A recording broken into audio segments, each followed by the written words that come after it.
내 마누라 통장에 돈 좀 넣어준 건데 여기에 무슨 세금이 붙는다는 겁니까? 생활비 보태준 겁니다. 집안 돈 관리하라고 넣어준 돈입니다. 같이 평생 산 사람 통장으로 내 돈을 조금 옮겼을 뿐입니다. 그런데 몇 년 뒤 우편함에 국세청 봉투가 하나 꽂혀 있습니다. 열어보는 순간 다리가 풀립니다. 수천만 원 세금 고지서입니다. 이게 무슨 말입니까? 부부 사이인데 이게 왜 증여입니까? 안녕하세요. 지식보물 창고입니다. 오늘은 생활비 보태줬다고 세금 맞은 이야기, 실제로 벌어지고 있는 이야기를 해보겠습니다. 국세청은 여러분의 마음도 관계도 보지 않습니다. 국세청이 보는 건 오직 이것뿐입니다. 얼마를 보냈는지, 그 돈이 어떤 명목인지, 신고와 증빙이 있는지, 숫자와 서류만 보고 판단합니다. 부부니까 괜찮겠지. 생활비니까 문제 없겠지. 이런 상식은 국세청 앞에서는 아무 의미가 없습니다. 최근 몇 년 사이 부부 간, 가족 간 자금 이동 추적은 눈에 띄게 강화됐습니다. 단기간에 반복된 이체, 명목 없는 큰 금액, 생활비로 보기 어려운 송금, 신고 없이 흘러간 돈. 이 중 하나라도 걸리면 국세청은 증여로 볼 여지가 충분하다고 판단합니다. 중요한 건 그 판단은 바로 오지 않는다는 것입니다. 3년 뒤, 5년 뒤, 여러분이 다 잊고 있을 때 갑자기 날아옵니다. 몇백만 원이 아닙니다. 수천만 원, 심하면 억 단위까지 갑니다. 지금 이 순간에도 설마 나한테 오겠어? 라고 생각했던 분들이 고지서를 받아들고 말을 잃고 있습니다. 그렇다면 이런 상황에서 무조건 증여세를 내야 하느냐? 아닙니다. 국세청이 문제 삼지 않는 구조, 세금 한 푼 안 내고 아내를, 가족을 도울 수 있는 방법, 실제로 쓰이고 있는 합법적인 방법이 있습니다. 오늘 그 방법을 하나부터 열까지 빠짐없이 알려드리겠습니다. 핵심만 준비했으니 이 영상을 꼭 끝까지 보셔서 국세청이 절대 문제 삼지 않는 돈 흐름은 무엇인지, 많은 분들이 무심코 저지르는 치명적인 실수는 뭔지 다 알아가시기 바랍니다. 첫 번째로 반드시 짚고 넘어가야 할 이야기가 있습니다. 많은 분들이 가장 착각하고 계시는 부분입니다. 바로 생활비와 증여의 차이입니다. 나는 한 번에 큰 돈 준 적 없어. 애들 살기 힘들다길래 매달 조금씩 보태준 것뿐이야. 그게 무슨 문제가 돼? 이 생각이 지금 가장 위험합니다. 법에는 분명히 이렇게 되어 있습니다. 사회통념상 인정되는 생활비와 교육비는 세금을 매기지 않는다고 말입니다. 그래서 다들 안심합니다. 하지만 여기에는 아주 중요한 조건이 붙어 있습니다. 첫째, 받는 사람이 스스로 생활할 능력이 없어야 합니다. 둘째, 받은 돈이 실제로 생활에 쓰여야 합니다. 이 두 가지가 동시에 충족되지 않으면 생활비가 아니라 증여가 됩니다. 자녀가 직장을 다니고 있습니까? 월급을 받고 있습니까? 자녀의 배우자도 수입이 있습니까? 그렇다면 국세청 기준에서는 그 자녀는 이미 스스로 생활할 능력이 있는 사람입니다. 이 상태에서 부모가 매달 돈을 보내면 국세청은 이렇게 봅니다. 생활이 어려워서 도와준 게 아니라 재산을 더 얹어준 돈이다. 요즘 애들 빚도 많고 월급으로 생활이 너무 힘들어요. 부모가 자식한테 주는 게 무슨 문제인가요? 마음은 충분히 이해합니다. 하지만 국세청은 오로지 컴퓨터에 찍힌 숫자로만 판단하는 곳입니다. 특히 조심하셔야 할 게 정기 송금입니다. 매달 50만 원, 이 정도야 뭐. 라고 생각하시죠? 하지만 매달 50만 원이면 1년에 600만 원입니다. 10년이면 6천만 원입니다. 그리고 국세청은 이 6천만 원을 한 번에 봅니다. 조금씩 줬으니까 괜찮다는 논리는 통하지 않습니다. 그리고 결정적인 순간이 옵니다. 자녀가 집을 사거나 빚을 크게 갚습니다. 또는 주식이나 자산이 늘어납니다. 그 순간 국세청은 묻습니다. 이 돈 어디서 나왔습니까? 자녀의 소득으로 설명이 안 되면 최대 10년까지 통장을 거꾸로 뒤집습니다. 그러면 부모 계좌에서 매달 들어온 돈이 전부 보입니다. 이게 무엇인지 설명하지 못하면 그 순간부터 증여로 추정됩니다. 증여로 추정되면 어떻게 되느냐? 세금을 냅니다. 거기서 끝이 아닙니다. 신고하지 않았기 때문에 벌금이 붙습니다. 늦게 냈기 때문에 가산세가 붙습니다. 그래서 이런 일이 실제로 벌어집니다. 오래전에 보낸 5천만 원 때문에 나중에 3천만 원을 세금으로 다시 내게 됩니다. 그럼 방법이 없느냐? 있습니다. 두 가지 길이 있습니다. 첫 번째, 정말 생활비로 주겠다면 그 돈이 생활비로 쓰였다는 흔적이 남아야 합니다. 식비, 공과금, 병원비 같은 데 쓴 기록이 필요합니다. 하지만 현실적으로 쉽지 않습니다. 누가 몇 년치 영수증을 다 모아둡니까? 그래서 두 번째 방법이 더 현실적입니다. 국세청이 무서워도 숨 쉴 구멍은 있습니다. 아예 증여로 인정하고 합법적으로 처리하는 겁니다. 성인 자녀는 10년 동안 5천만 원, 미성년 자녀는 2천만 원, 배우자는 10년 동안 6억 원까지 세금 없이 증여할 수 있습니다. 이건 편법이 아니라 법으로 보장된 권리입니다. 핵심은 10년이라는 시간입니다. 10년이 지나면 한도가 다시 리셋됩니다. 예를 들어 손주가 태어났을 때 2천만 원을 증여하고 신고하면 세금은 0원입니다. 10년 뒤 다시 2천만 원, 또 10년 뒤 성인이 되면 5천만 원을 줄 수 있습니다. 이렇게 하면 총 1억 4천만 원을 세금 한 푼 없이 물려줄 수 있습니다. 더 중요한 건 시간의 힘입니다. 어릴 때 준 돈으로 주식이나 펀드 같은 자산을 사두면 그 이후에 불어난 수익은 증여세 대상이 아닙니다. 이미 증여세 처리가 끝났기 때문입니다. 부자들은 돈을 한 번에 주지 않습니다. 시간을 나눠서 줍니다. 상속을 기다리면 세금은 더 커집니다. 상속세는 최대 50%까지 나갑니다. 하지만 10년 주기로 미리 증여하면 상속 재산 자체가 줄어들고 세금 부담도 크게 낮출 수 있습니다. 특히 증여 후 10년이 지난 돈은 상속 재산에 합산되지 않습니다. 그래서 이 10년 주기가 결정적으로 중요합니다. 정리하겠습니다. 지금 시작해야 합니다. 증여할 때는 반드시 신고해야 합니다. 세금이 0원이어도 신고는 필수입니다. 그래야 나중에 국세청이 물어와도 이미 신고했습니다 라고 말할 수 있습니다. 이 한마디가 수천만 원을 지켜줍니다. 증여 시점은 빠를수록 좋고 기록은 최소 10년 이상 보관해야 합니다. 배우자 공제도 적극 활용해 재산을 미리 분산해 두는 것이 유리합니다. 다음으로 말씀드릴 내용은 많은 분들이 전혀 예상하지 못하는 부분입니다. 바로 결혼식 축의금과 장례식 조의금입니다. 이것도 세금이 나온다고요? 네, 나올 수 있습니다. 그것도 상당한 금액으로 말입니다. 자녀 결혼식 끝나고 나면 축의금 봉투가 수북이 쌓입니다. 요즘 결혼식 규모가 크지 않습니까? 하객이 200명, 300명 오면 축의금도 상당합니다. 적게는 3천만 원, 많으면 5천만 원, 7천만 원까지도 모입니다. 그럼 이 돈은 누구 돈일까요? 대부분 부모님은 이렇게 생각하십니다. 결혼하는 애들 돈이지 뭐. 그래서 결혼식 끝나고 자녀에게 몽땅 넘겨줍니다. 얘들아, 이거 가지고 신혼살림 꾸려라. 이게 문제가 됩니다. 국세청은 축의금을 이렇게 봅니다. 누가 누구를 보고 온 손님인가? 아버지 직장 동료가 낸 축의금은 아버지 돈입니다. 어머니 친구가 낸 축의금은 어머니 돈입니다. 신랑 신부의 친구나 직장 동료가 낸 축의금만 자녀 돈입니다. 국세청 예규는 혼례 시 하객이 신랑 또는 신부의 부모와의 관계를 고려하여 축의금을 낸 경우 해당 축의금은 부모가 받은 것으로 본다고 정확하게 고시하고 있습니다. 실제로 계산해 보겠습니다. 결혼식에 하객 300명이 왔습니다. 총 축의금 5천만 원이 모였습니다.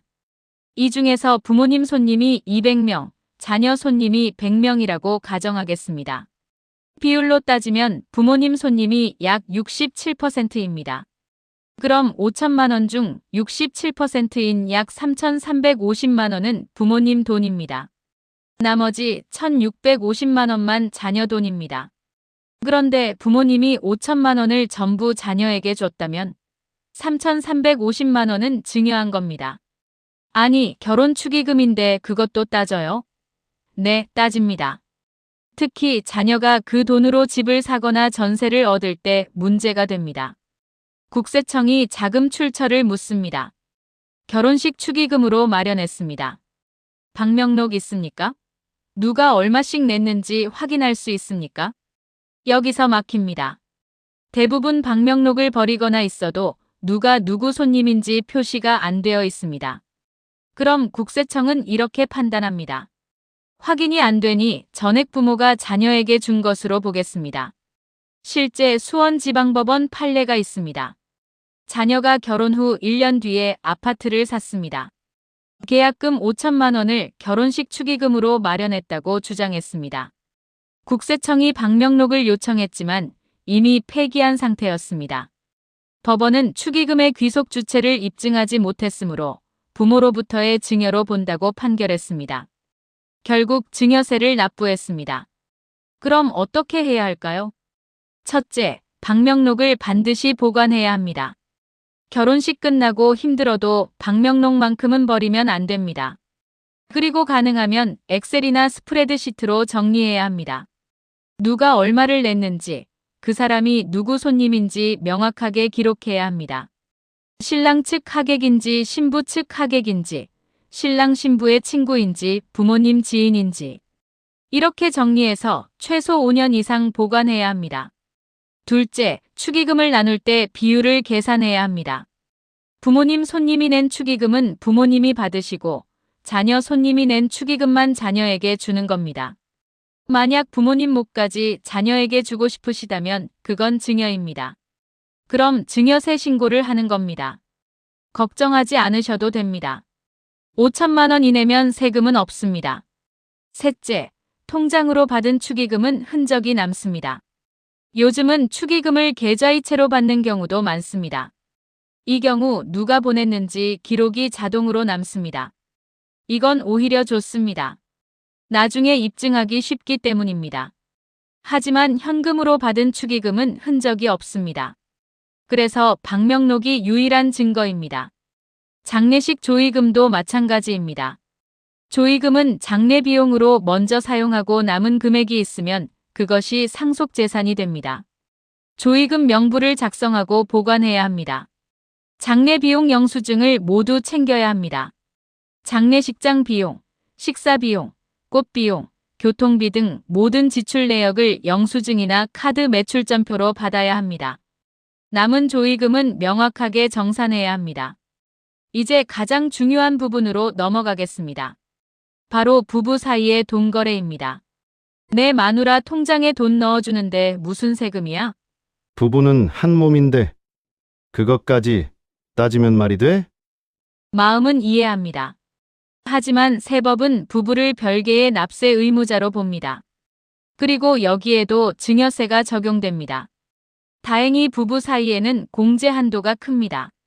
세법에 따르면 배우자로부터 증여받은 재산은 10년간 6억 원까지 공제됩니다. 자녀는 5천만 원인데 배우자는 6억 원입니다. 훨씬 큽니다. 그래서 많은 분들이 방심합니다. 6억까지 괜찮다니까 걱정 없겠네. 하지만 문제는 금액이 아니라 자금의 성격입니다. 가장 흔한 실수가 이겁니다. 남편이 돈을 벌어옵니다. 아내가 가게를 관리하면서 알뜰하게 저축합니다. 그렇게 10년, 20년 모아서 아내 명의 통장에 3억 원이 쌓였습니다. 그리고 그 돈으로 아내 명의로 상가를 샀습니다. 아름다운 이야기입니다. 하지만 국세청은 이렇게 봅니다. 남편이 번 돈을 아내에게 줬구나. 증여다. 아니요. 이건 생활비 아껴서 모은 거예요. 이 항변이 통할까요? 쉽지 않습니다. 대법원 판결을 보시면 이렇게 나와 있습니다. 배우자 일방이 다른 일방의 명의로 재산을 취득한 경우 그 재산의 취득 자금이 누구의 소득인지를 따져서 증여 여부를 판단한다. 즉 돈을 번 사람이 누구냐가 중요합니다. 남편이 월급을 받아서 아내에게 생활비를 줬습니다. 아내가 그 생활비를 아껴서 저축했습니다. 이 저축한 돈은 누구 돈일까요? 국세청은 여전히 남편 돈으로 봅니다. 왜냐하면 원천이 남편의 소득이기 때문입니다. 생활비는 쓰라고 주는 돈입니다. 쓰고 남으면 남편에게 돌려주거나 아니면 남편 명의로 저축해야 합니다. 그걸 아내가 가져서 아내 명의로 재산을 취득했다면 그건 증여입니다. 그럼 생활비 아낀 것도 증여예요? 법적으로는 그렇게 볼 수 있습니다. 하지만 현실적으로 모든 경우에 문제가 되는 건 아닙니다. 작은 금액이라면 국세청도 일일이 따지지 않습니다. 문제는 큰 재산을 취득할 때 발생합니다. 예를 들어보겠습니다. 서울의 10억짜리 아파트를 아내 명의로 샀습니다. 돈은 남편이 100%다 냈습니다. 6억 공제받고 나면 4억 원에 대해 증여세를 내야 합니다. 4억 원의 10%면 4천만 원입니다. 여기에 누진공제 1천만 원 빼면 3천만 원입니다. 세금이 적지 않습니다. 그럼 공동명의로 하면 되지 않나요? 공동명의도 조심해야 합니다. 10억짜리 집을 남편과 아내 5대5로 공동명의했습니다. 하지만 돈은 남편이 100%다 냈습니다. 이 경우 남편이 아내 못 5억 원어치를 사준 겁니다. 6억 공제 한도 안에 들어오니 세금은 없습니다. 하지만 6억 한도 중 5억을 이미 썼습니다. 나중에 남편이 아내에게 또 다른 재산을 넘기려고 하면 남은 한도는 1억 원밖에 없습니다. 더 중요한 건 6억 공제는 10년마다 리셋되는 게 아니라 10년 동안 누적됩니다. 2020년에 2억 줬고 2025년에 3억 줬다면 합쳐서 5억입니다. 아직 6억 한도 안에 들어오니 세금은 없습니다. 하지만 2028년에 2억을 또 주면 총 7억이 됩니다. 6억 넘는 1억에 대해 세금을 냅니다. 그럼 어떻게 해야 할까요? 첫째, 생활비와 저축을 분리해야 합니다. 생활비는 아내 명의 통장으로 받아서 실제로 생활에 써야 합니다. 식비, 공과금, 교육비, 의료비 등에 쓰고 기록을 남겨야 합니다. 하지만 저축이나 투자를 목적으로 하는 돈은 처음부터 소득자 명의로 관리해야 합니다. 남편이 번 돈이면 남편 명의로 저축해야 합니다. 이렇게 해야 나중에 문제가 없습니다. 둘째, 부동산을 살 때 출자 비율과 명의 비율을 일치시켜야 합니다. 10억짜리 집을 사는데 남편이 7억, 아내가 3억을 냈다면 명의도 7대 3으로 해야 합니다. 이렇게 하면 증여 문제가 발생하지 않습니다. 만약 아내 명의를 더 늘리고 싶다면 그건 증여입니다. 그럼 증여세 신고를 해야 합니다. 6억 한도 안에 들어오면 세금은 없지만 신고는 해야 합니다. 셋째, 배우자에게 큰 돈을 줄 때는 신고를 해야 합니다. 어차피 세금 안 내는데 신고를 왜 해요? 신고를 하면 두 가지 이점이 있습니다. 하나는 증거가 남습니다. 나중에 국세청이 물어봐도 저는 신고했습니다 라고 당당하게 말할 수 있습니다. 다른 하나는 10년 카운트다운이 시작됩니다.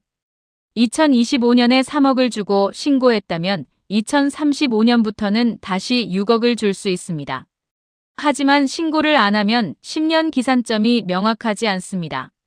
특히 맞벌이 부부라면 더욱 조심해야 합니다. 남편 소득, 아내 소득이 각각 따로 있으니 재산을 취득할 때 누구 돈으로 샀는지 명확하게 구분해야 합니다. 지금까지는 증여로 인정하고 합법적으로 처리하는 방법을 말씀드렸습니다.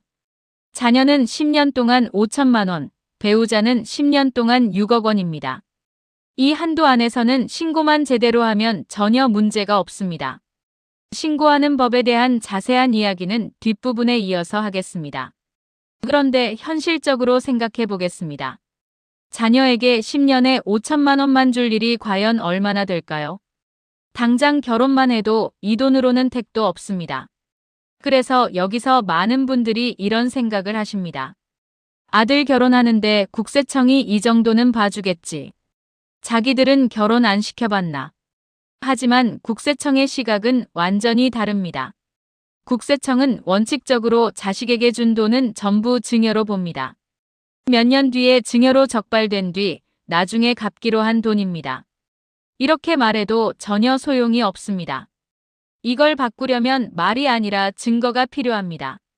그래서 다음으로 말씀드릴 내용이 세금을 안 낼 수 있는 결정적인 핵심입니다. 바로 차용증 이야기입니다. 이 말을 들으면 많은 분들이 이렇게 반응합니다. 부모 자식 간에 무슨 차용증이야. 그렇게까지 하면 너무 각박한 거 아니냐. 하지만 현실은 다릅니다. 차용증이 없으면 국세청은 여러분 편이 아니라 과세 쪽 편에 섭니다. 분명히 말씀드리겠습니다. 차용증은 정을 깨는 종이가 아닙니다. 차용증은 내 자식을 세금 문제에서 지켜주는 방패입니다. 그런데 여기서 또 하나의 함정이 있습니다. 아무렇게나 쓴 차용증은 없는 것보다 더 위험할 수 있다는 점입니다. 조사관들은 하루에도 수십 건의 차용증을 봅니다. 진짜인지 급하게 만든 것인지 보는 순간 감이 옵니다. 그래서 차용증은 제대로 써야 합니다. 차용증에는 꼭 들어가야 할 내용들이 있습니다. 금액이 얼마인지, 언제 빌렸는지, 언제까지 갚을 것인지, 이자를 얼마로 할 것인지, 그리고 이자를 어떻게 줄 것인지. 이 5가지가 빠지면 차용증은 힘을 잃습니다. 특히 중요한 건 이자입니다. 이자가 없는 차용증은 차용증이 아닙니다.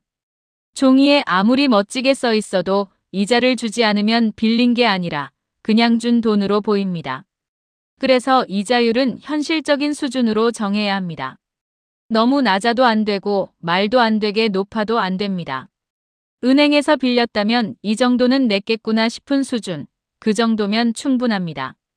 예를 들어 1억 원을 빌려줬다면 매달 20만 원대 이자, 이 정도는 현실적입니다.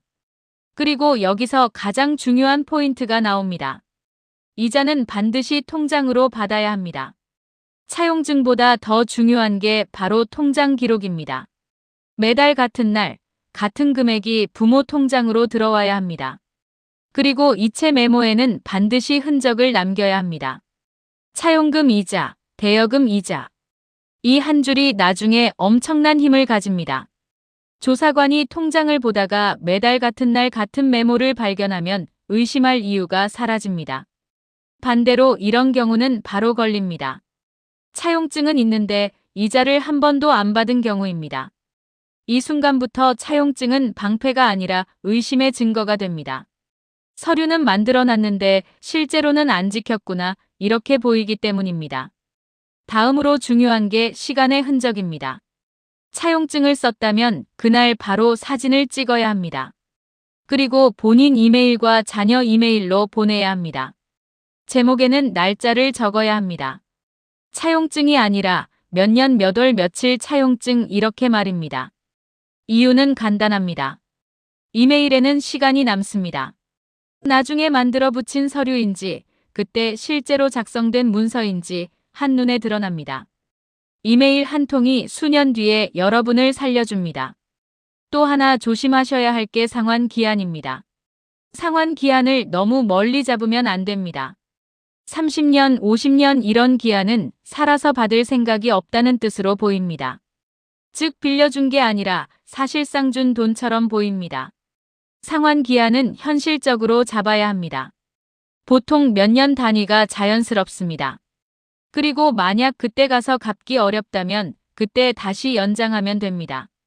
또 하나 중요합니다. 자녀가 감당할 수 있는 수준이어야 합니다. 소득이 거의 없는 자녀에게 매달 큰 이자를 내라고 하면 그 자체로 말이 안 됩니다. 그럼 국세청은 이렇게 생각합니다. 이자 내는 돈도 부모가 다시 주는 거 아니야. 이렇게 되면 차용 구조 전체가 무너집니다. 그래서 이자는 자녀 월급에서 충분히 감당 가능한 수준이어야 합니다. 마지막으로 원금 이야기를 해야 합니다. 원금은 언젠가는 갚아야 할 돈이라는 계획이 보여야 합니다. 한 번에 갚든 나눠서 갚든 계획이 있다는 것 자체가 중요합니다. 실제로 갚지 못하더라도 이자라도 꾸준히 오가면 차용 관계로 인정받을 가능성은 훨씬 높아집니다. 그리고 차용증 원본은 반드시 보관해야 합니다. 부모도 한부, 자녀도 한부. 사진은 이메일로 남기고 원본은 따로 챙겨야 합니다. 이 종이는 최소한 10년은 여러분을 지켜줍니다. 정리해 보겠습니다. 차용증은 형식이 아니라 태도입니다. 빌린 사람처럼 행동하고 빌려준 사람처럼 행동하면 국세청도 그 관계를 그대로 봅니다. 하지만 서류만 있고 실제 거래가 없으면 그 순간부터 차용증은 가장 위험한 종이가 됩니다. 이어서 말씀드릴 내용은 차용증을 쓸 때 절대 하지 말아야 할 실수들입니다. 앞에서 완벽한 차용증 작성법을 배웠습니다. 하지만 아무리 잘 써도 한 가지 실수 때문에 모든 게 물거품이 될 수 있습니다. 국세청 조사관들이 가장 먼저 확인하는 게 뭔지 아십니까? 바로 이 차용증이 진짜인가 가짜인가입니다. 진짜 차용증과 가짜 차용증을 구분하는 포인트가 있습니다. 그 포인트만 피하시면 됩니다. 첫째, 상환 기한은 연령을 고려해 현실적으로 정해야 합니다. 70대의 30년 상환 기한은 비현실적입니다. 60대는 10년, 70대는 5년에서 7년, 80대는 3년 정도가 적당합니다. 기한이 지나면 재계약으로 연장하면 됩니다. 둘째, 이자 없는 차용증을 쓰면 안 됩니다. 이자 받기가 좀 그래서 무이자로 하면 안 될까 하시는 분들 계십니다. 안 됩니다. 무이자 대출은 그 자체로 증여입니다. 상속세 및 증여세법에 명확히 나와 있습니다. 금전을 무상으로 빌려주거나 낮은 이율로 대여해서 발생한 이익도 증여로 봅니다. 쉽게 말해서 이자를 안 받으면 그 이자만큼을 증여한 겁니다. 1억 원을 무이자로 빌려줬다면 시중금리 3%로 계산해서 연 300만 원의 이자 이익을 증여한 것으로 봅니다. 10년이면 3천만 원입니다. 이것도 증여세 과세 대상입니다. 다만 예외가 있습니다. 차용 금액이 작고 증여 이익이 연간 1,000만 원 미만이면 과세하지 않습니다. 하지만 애초에 이자를 받는 게 훨씬 안전합니다. 시중금리 수준으로 이자를 받으면 아무 문제가 없습니다. 셋째, 대출을 대신 갚아주면 안 됩니다. 자녀가 은행 대출이 있습니다. 이자가 높아서 힘들어합니다. 부모님이 보시기에 안타깝습니다. 그래서 은행에 직접 가서 자녀 대출금을 싹 갚아줍니다. 이게 엄청나게 위험합니다. 은행 입금 기록에 입금자 이름이 찍힙니다. 아버지 이름이 그대로 나옵니다. 이건 내가 대신 갚아줬다고 광고하는 꼴입니다. 빼도 박도 못하는 증여입니다. 국세청도 부모가 자녀의 채무를 직접 변제한 경우 증여로 본다고 못을 받고 있습니다. 실제 사례가 있습니다. 부산에서 있었던 일입니다. 김영희 씨가 아들의 은행 대출 5천만 원을 직접 갚아줬습니다. 은행 입금증에 김영희 씨 이름이 명시되어 있었습니다. 국세청이 증여로 보고 세금을 부과했습니다. 김영희 씨는 빌려준 거라고 주장했지만 차용증도 없고 이자도 받지 않았습니다. 법원은 직접 변제는 증여로 추정된다고 판결했습니다. 그럼 어떻게 해야 할까요? 절차를 밟아야 합니다. 부모님 통장에서 자녀 통장으로 먼저 돈을 보내야 합니다. 그리고 자녀가 그 돈으로 직접 대출을 상환하게 해야 합니다. 이렇게 하면 자금의 흐름이 명확해집니다. 부모가 자녀에게 보내고 자녀가 은행에 갚는 겁니다. 그리고 부모에서 자녀로 보낼 때 메모에 대여금이나 차용금이라고 적어야 합니다. 차용증도 당연히 써야 합니다. 중간 단계를 생략하고 부모가 다이렉트로 해결해 주려고 하면 안 됩니다. 그 친절함이 독이 됩니다. 넷째, 전세금이나 집값을 직접 지급하면 안 됩니다. 자녀가 전세를 얻는데 보증금이 부족합니다. 5천만 원이 모자랍니다. 부모님이 집주인 계좌로 바로 5천만 원을 입금합니다. 이것도 위험합니다. 부동산 거래 내역은 국세청이 전부 추적합니다. 특히 전세 계약서에는 보증금 입금자 정보가 들어갑니다. 나중에 자녀가 집을 살 때 전세 보증금 출처를 묻습니다. 부모님이 직접 집주인께 입금했습니다 라고 답하면 끝입니다. 이건 증여입니다. 올바른 방법은 이렇습니다. 부모님이 자녀에게 5천만 원을 송금합니다. 이때 차용증을 씁니다. 자녀가 그 돈으로 집주인에게 전세 보증금을 입금합니다. 전세 계약서상 입금자는 자녀 본인이 됩니다. 이렇게 해야 나중에 문제가 없습니다. 다섯째, 상환 능력이 없는 사람에게 빌려주면 안 됩니다. 소득이 전혀 없는 대학생 자녀에게 1억 원을 빌려줬습니다. 매달 이자 25만 원 받기로 했습니다. 자녀가 어떻게 이자를 냅니까? 아르바이트로 월 80만 원 버는데 생활비도 써야 하고 학비도 내야 하는데 이자 25만 원을 어떻게 냅니까? 결국 부모가 또 돈을 줘서 이자를 내게 하는 겁니다. 이건 자전거 돌리기입니다. 국세청이 이걸 모를까요? 다 압니다. 국세청도 차용인이 이자나 원금을 상환할 능력이 없음에도 불구하고 차용증을 작성한 경우 진정한 금전 대차로 보기 어렵다고 분명히 밝히고 있습니다. 자녀에게 안정적인 소득이 없다면 차라리 증여로 정리해야 합니다. 5천만 원 한도 안에서 증여 신고를 하고 당당하게 주는 겁니다. 무리하게 차용으로 위장하려다가 나중에 더 큰 문제가 생깁니다. 여섯째, 문서를 절대 조작하면 안 됩니다. 이건 정말 중요합니다. 3년 전에 돈을 보냈는데 차용증을 안 썼습니다. 지금 세무조사가 나왔습니다. 급한 마음에 3년 전 날짜로 차용증을 만듭니다. 종이를 일부러 구겨서 낡아 보이게 합니다. 커피를 살짝 뿌려서 얼룩을 만듭니다. 절대 하면 안 됩니다. 국세청 조사관들은 전문가입니다. 종이의 재질, 잉크의 산화 정도, 프린터 폰트, 심지어 볼펜 잉크의 성분까지 분석합니다. 최근 3년 내에 시중에 유통되지 않은 종이라면 바로 걸립니다. 문서 위조로 적발되면 어떻게 될까요? 증여세는 기본이고 형사처벌까지 받습니다. 형법상 사문서 위조죄는 5년 이하의 징역 또는 1,000만 원 이하의 벌금입니다. 여기에 사문서 위조 행사죄까지 추가되면 처벌이 더 무거워집니다. 실제 사례가 있습니다. 서울에서 있었던 일입니다. 60대 부부 이철수 박순자 씨가 아들에게 2억 원을 보냈는데 차용증이 없었습니다. 세무조사가 나오자 급하게 5년 전 날짜로 차용증을 만들었습니다. 하지만 조사관이 의심해서 국립과학수사연구원에 감정을 의뢰했습니다. 종이와 잉크를 분석한 결과 작성 시기가 최근이라는 게 밝혀졌습니다. 결국 문서 위조로 벌금형을 받았고 증여세와 가산세까지 물었습니다. 차라리 솔직하게 인정해야 합니다. 당시에는 차용증을 쓰지 않았습니다. 지금이라도 채무 관계를 정리하고 싶습니다. 이렇게 말하고 오늘 날짜로 채무 확인서를 쓰는 게 훨씬 낫습니다. 거짓말보다는 늦은 진실이 낫습니다.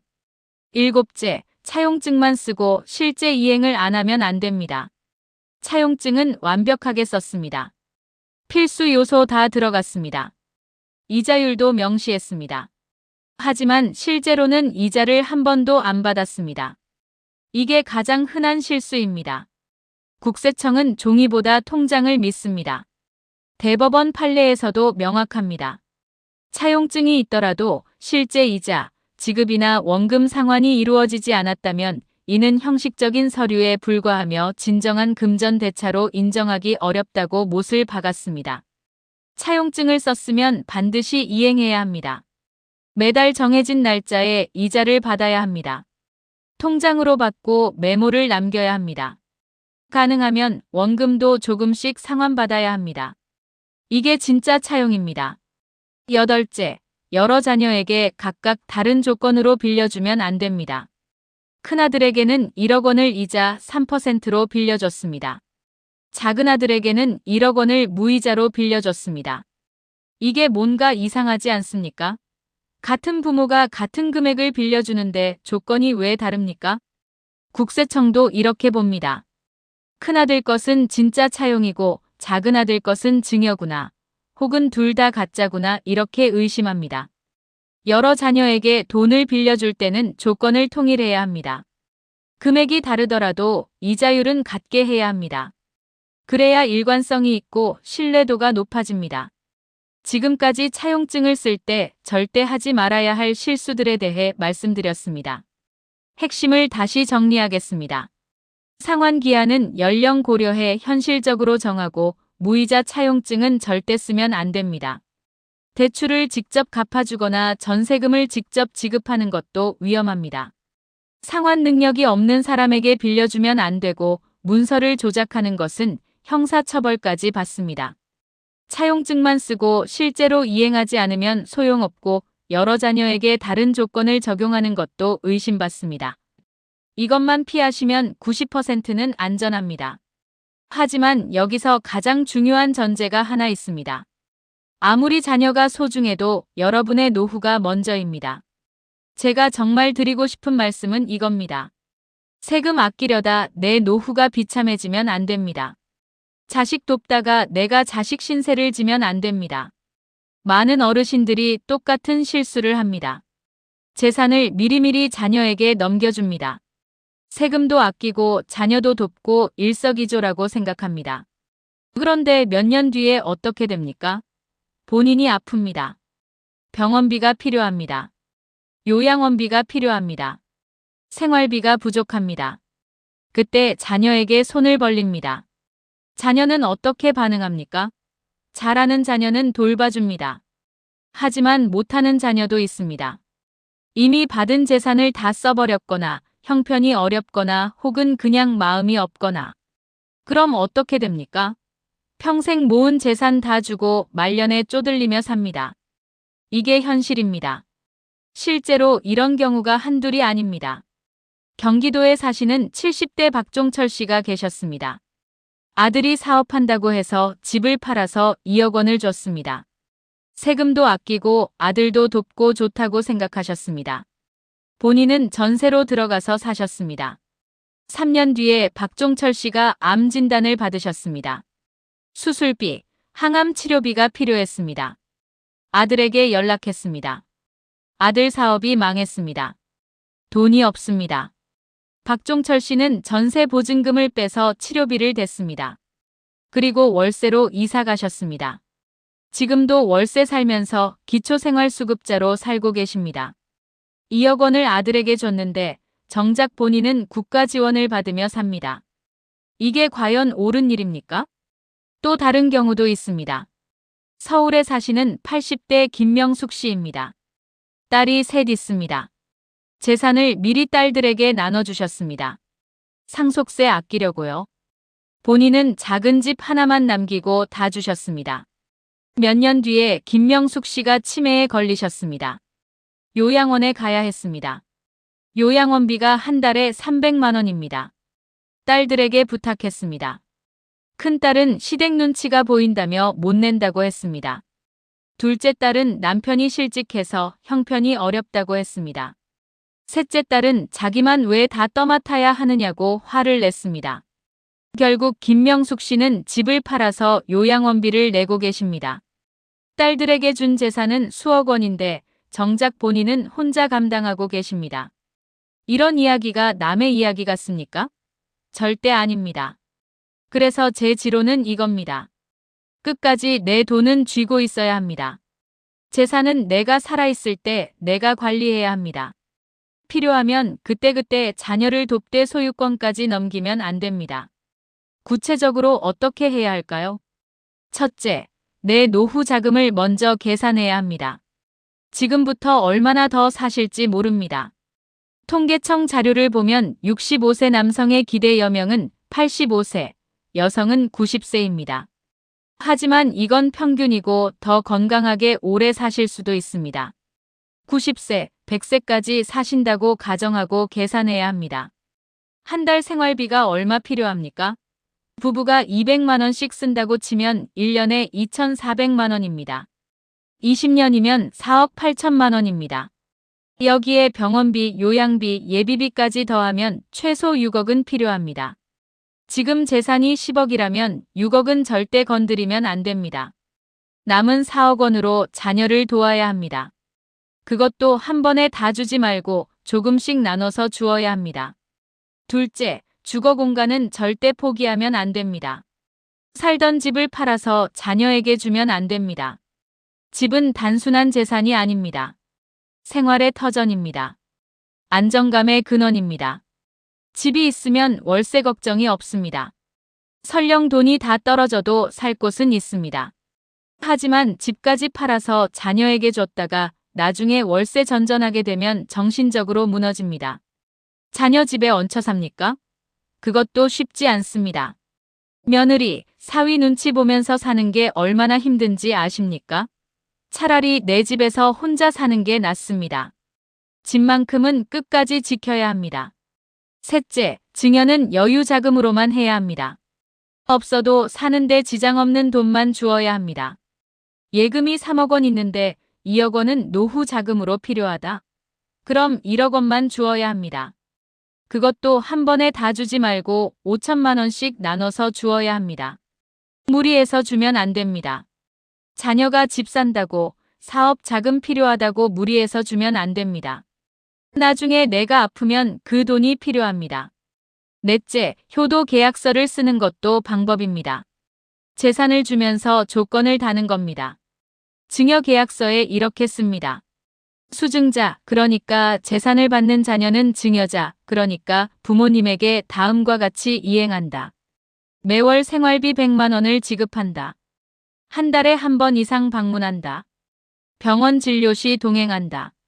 위 조건을 2회 이상 위반할 경우 증여를 취소하고 재산을 반환한다. 이렇게 쓰고 공증을 받습니다.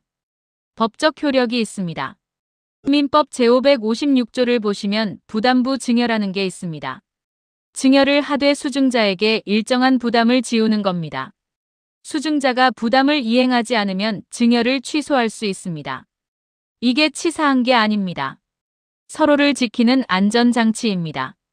자녀에게도 책임감을 주고 부모님도 최소한의 보호를 받는 겁니다. 다섯째, 증여하고 10년 안에 돌아가시면 의미가 없습니다. 상속세 및 증여세법을 보시면 상속 개시 전 10년 이내에 상속인에게 증여한 재산은 상속재산에 합산된다고 되어 있습니다.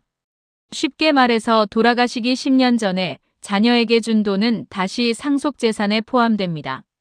세금 아끼려고 미리 줬는데 10년 안에 돌아가시면 소용없습니다. 그래서 증여는 건강하실 때, 한 살이라도 젊으실 때 하는 게 맞습니다. 하지만 무리는 하면 안 됩니다. 건강이 안 좋으신데 억지로 증여하면 안 됩니다. 그냥 편하게 가지고 계시다가 상속으로 넘기는 것도 방법입니다. 상속세 공제도 상당합니다. 배우자가 있으면 최소 10억 원은 공제받습니다. 배우자 공제 5억 원, 일괄 공제 5억 원 합치면 10억 원입니다. 재산이 10억 원 이하라면 상속세가 거의 없습니다. 굳이 무리해서 증여할 필요가 없습니다.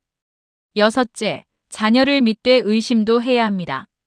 자녀가 효자, 효녀라고 믿습니다. 지금은 맞을 수도 있습니다. 하지만 미래는 모릅니다. 자녀의 배우자가 어떤 사람인지 모릅니다. 며느리, 사위가 자녀를 부추길 수도 있습니다.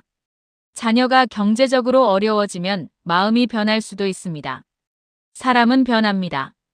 특히 돈 앞에서는 더 변합니다. 그래서 끝까지 소유권은 내가 쥐고 있어야 합니다. 도와주되 통제권은 놓으면 안 됩니다. 일곱째, 건강이 최고의 재산입니다. 아무리 돈이 많아도 건강하지 않으면 소용없습니다. 건강할 때는 돈이 별로 안 듭니다. 하지만 아프면 돈이 엄청나게 듭니다. 암치료, 심장질환, 뇌졸중 같은 큰 병에 걸리면 수천만 원이 들어갑니다. 요양원에 가면 한 달에 200만 원에서 300만 원씩 나갑니다. 자녀에게 돈 줄 생각하지 마시고 본인 건강 관리에 투자하셔야 합니다. 정기 검진 받으시고 운동하시고 건강한 식사하셔야 합니다. 건강하게 오래 사시는 게 자녀에게 줄 수 있는 최고의 선물입니다. 자녀 입장에서도 부모님이 건강하게 오래 사시는 게 더 좋습니다. 부모님 병수발하느라 직장 그만두고 간병비 대느라 재산 날리는 것보다 부모님이 건강하게 사시는 게 훨씬 낫습니다. 지금까지 노후 우선 원칙에 대해 말씀드렸습니다. 핵심을 다시 정리하겠습니다. 내 노후 자금을 먼저 확보하고 주거 공간은 절대 포기하지 말고 여유 자금으로만 증여해야 합니다. 효도 계약서를 쓰는 것도 방법이고 건강하실 때 증여하되 무리하면 안 됩니다.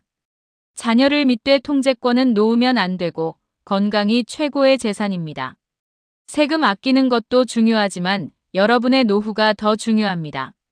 여러분이 건강하고 풍요롭게 사시는 것이 자녀에게 줄 수 있는 최고의 유산입니다. 오늘 긴 시간 동안 함께 해주셔서 정말 고맙습니다. 오늘도 마음 편안한 하루 보내시고 여러분의 노후가 평안하고 풍요롭기를 진심으로 기원합니다. 지식보물 창고였습니다.